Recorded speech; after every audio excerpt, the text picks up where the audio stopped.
দীর্ঘদিনের অবসানের পর আজ সেই রাম মন্দিরের প্রাণ প্রতিষ্ঠার সেই বিশেষ দিন। চলছে জোর কদমে কড়া নিরাপত্তার ব্যবস্থা।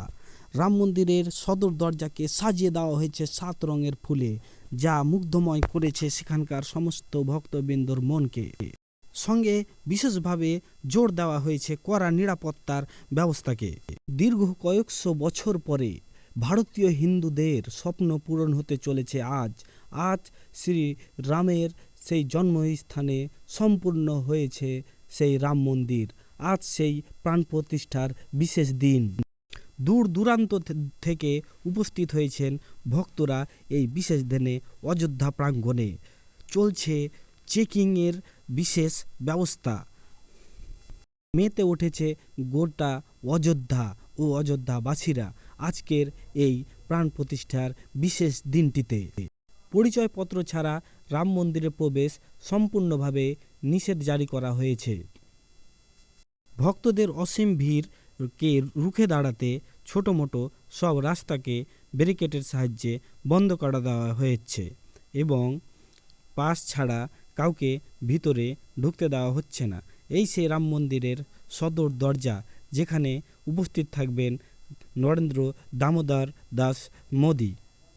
দূর দূরান্ত থেকে ভক্তদের সমাবেশ তৈরি হয়েছে আজ অযোধ্যা নগরীতে। কেউ হেঁটে, কেউ আবার গাড়িতে এসে ভিড় জমাচ্ছে অযোধ্যার সেই প্রাঙ্গণে। চলছে জোর কদমে শতকণ্ঠে রামচরিত মানসের পাঠ।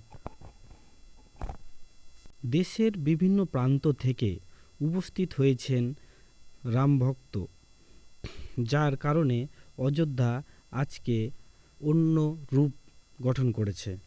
আজকের এই বিশেষ দিন যা ভারতবাসীর মনে চিরস্মরণীয় হয়ে থাকবে।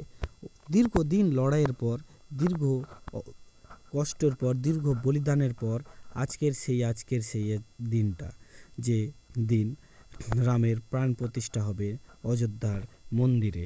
আর অযোধ্যার মন্দিরের সেই অপরূপ দৃশ্য যা দেখার জন্য দূর দূরান্ত থেকে ভক্তরা উপস্থিত হচ্ছেন।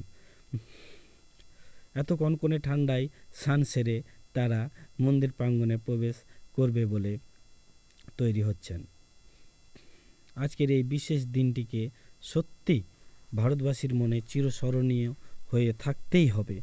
সরকার থেকে আদেশ জারি করা হয়েছে রাম মন্দির প্রাঙ্গণে যেন বিশেষ ভিড় না করা হয়। শুধুমাত্র যাদের ইনভিটেশন আছে তাদের আজকের এই দিনটাতে উপস্থিত থাকতে বলা হচ্ছে। সঙ্গে কোনো রকম গণ্ডগোল যেন না হয় তার জন্য বিশেষ ব্যবস্থা নেওয়া হয়েছে।